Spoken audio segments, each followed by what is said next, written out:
How's it going, guys? My name's York. And I'm Lindsay. And we're Comic Punch. And we just wanted to make a quick video talking about the news that Disney dropped on Friday. The Disney streaming service, Disney Plus. Now this service is going to have a ton of content. We're talking classic Disney movies, Pixar, all the Marvel movies, all the Star Wars movies, plus some original content just for Disney Plus. And that's going to be the main focus of the video today. We're going to look at the top 5 Disney Plus originals that we're looking forward to. So starting off, we're going to focus on what I would consider the flagship series for Disney Plus. It's going to launch day one, $100 million budget. We're talking Star Wars, The Mandalorian. We have 10 episodes of high quality content directed by Jon Favreau, set in the Star Wars universe. This is crazy. We've never seen anything like this before. Now, this show is set between the end of Return of the Jedi and the beginning of The Force Awakens, a period that we really don't know a ton about. Now, we don't know a ton about this show. However, Disney has released a ton of pictures that we'll throw up on screen now, and this looks amazing. I'm so excited. Something new I learned today, I don't know how I missed this in all the news. We get to see the classic Star Wars assassin, the myth, the legend, IG-88. You know how Star Wars fans are with their random background characters. I know they expand on them in the comics and the books and in the lore, but as far as the movies, he's not in it that much. But IG-88, and he's voiced by Taika Waititi. For those of you who don't know who that is, that's actually the guy who voiced Korg in Thor Ragnarok. And also directed the movie. Yeah, he also did that. You know, just put the whole thing together. Piss off, Ghost. That's who it is. Hello, new Doug. This series is going to set the tone for the whole streaming service. If this does well, I know we have the Rogue One series coming as well, but if this does well, we could potentially see so many new series based in the Star Wars universe. That's something that I've been wanting to see for a while. I know we have the Clone Wars animated series, we've gotten some things like that, but we haven't seen a live action Star Wars TV show. This has the potential to change Star Wars forever. Next up on our list, we have Falcon and the Winter Soldier.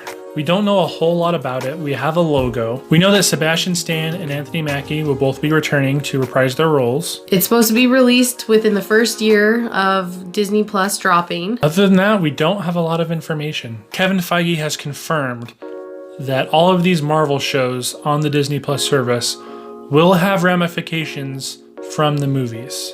These will be more tied in with the movies. This is a Marvel Studios endeavor. I know a lot of people have frustrations with Agents of S.H.I.E.L.D., the Netflix Defender series, Hulu with the Runaways, none of it really having an effect on the movie universe. So Kevin Feige says this is going to be different. I mean, it's starring 2 of Captain America's biggest allies. The question we all have in our mind is this going to be post-Avengers Endgame? If so, how does that look? Are they both fighting for Captain America's shield? Are they fighting to don the name of Captain America? Because both have been Captain America. I've heard some people say it's going to be a buddy cop series. In Captain America Civil War, Falcon and Bucky had a few short scenes together, but they were hilarious. They had good chemistry. I'm sure those scenes were the whole reason for the creation of this show. I'm ready. I approve. Now this next one is probably the one I'm most excited for. We're talking WandaVision. Kind of a weird name. Terrible name. Terrible name, let's be honest. But it has 2 of my favorite MCU characters. Look! Vision and Scarlet Witch. Can't go wrong with that. Love their chemistry in the movie. We're getting back both Elizabeth Olsen and Paul Bettany. How could it go wrong? Similar to the Falcon and the Winter Soldier, we have some questions on timeline. Are we talking in between Civil War and Infinity Wars? Are we going to be bouncing back and forth possibly? Like this is what happened before and this is the outcome after Endgame. That is one thing that progresses rather quickly in the movie universe, the relationship between Scarlet Witch and Vision. They're kind of flirty, starting to show some sparks in Civil War. And then in Infinity War, we see while they've been on the run that they have fallen in love. Are we going to see that relationship grow? Or are they just going to jump straight to after Avengers Endgame? This has huge ramifications for the end of Avengers Endgame because Vision is currently dead. Scarlet Witch is dusted. Scarlet Witch is dusted, so are Falcon and Winter Soldier. Time stones can rewind. We just don't know yet. But again, I'm super excited. Next up on the list, we have Loki. When Disney Plus was first announced, this is one of the first rumors that I heard as far as original shows, and it turned out to be true. One of the things rumored was that Tom Hiddleston was not going to be in the show. It was going to focus on Kid Loki, but at the Disney Plus reveal, they stated that it was going to be starring Tom Hiddleston. Now, of course, that could be in a narration role, but it sounds like he's going to be in it. Another thing that I've heard theorized is that it's going to focus on an adult Loki, Tom Hiddleston, as he goes throughout human history because he's thousands of years old. And so seeing him and what he was doing, during World War II or during the Roman ages, the Greek ages, whatever, throughout all different periods of time, seeing how he affected it. Perhaps we'll see other Asgardians as well. Other than that, we don't have a ton of information. We don't even have a logo. We just know Loki, starring Tom Hiddleston, will be releasing sometime in year 2 of the Disney streaming service. Again, tons of ramifications because Loki is not only gone, he is not dusted. Unlike the previous heroes on our list, he did not get dusted. He got murked. He did. He got mollywopped. He got the people's elbow.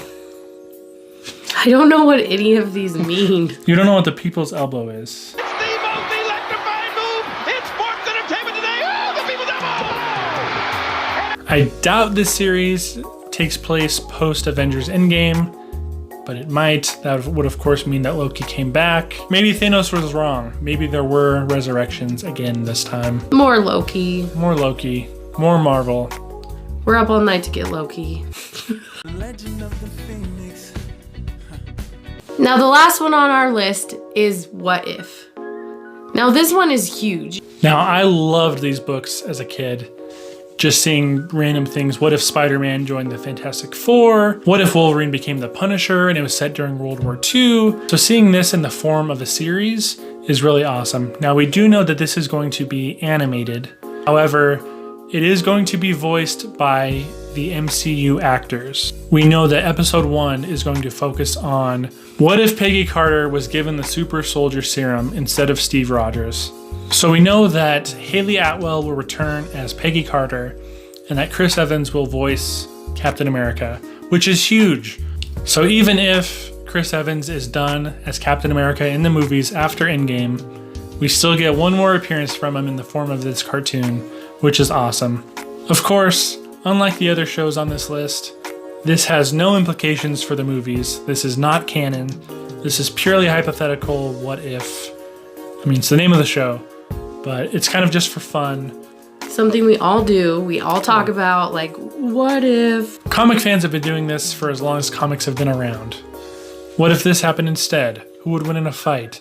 What if Punisher tried to kill the whole Marvel universe? Super excited. Now, a few honorable mentions that we're going to just go through real quick. Life Lamp. It's going to be about Bo Peep from Toy Story. I'm excited. I need to know what my girl's been up to since she left Andy's room. It's been 10 years. We got to know what's going on. Also excited about the Phineas and Ferb movie. Love that cartoon. Think it's super funny. There's also going to be Monsters at Work. It's about a mechanic who works at Monsters Inc. who's trying to make it up to the laugh floor. Billy Crystal and John Goodman are both signed on to voice their characters again, which is awesome. We also got some huge news. All 30 seasons of The Simpsons are going to be available on this service. Of course, there's a bunch of stuff for the kids too. They're remaking Lady and the Tramp in live action. They're remaking High School Musical. There's going to be something for everyone. And that's why I'm super excited for this service. What did you guys think of the Disney Plus announcement? What shows are you excited for? Comment below, let us know. And as always, if you like this video, give us a like, click the subscribe button, and we'll see you next time.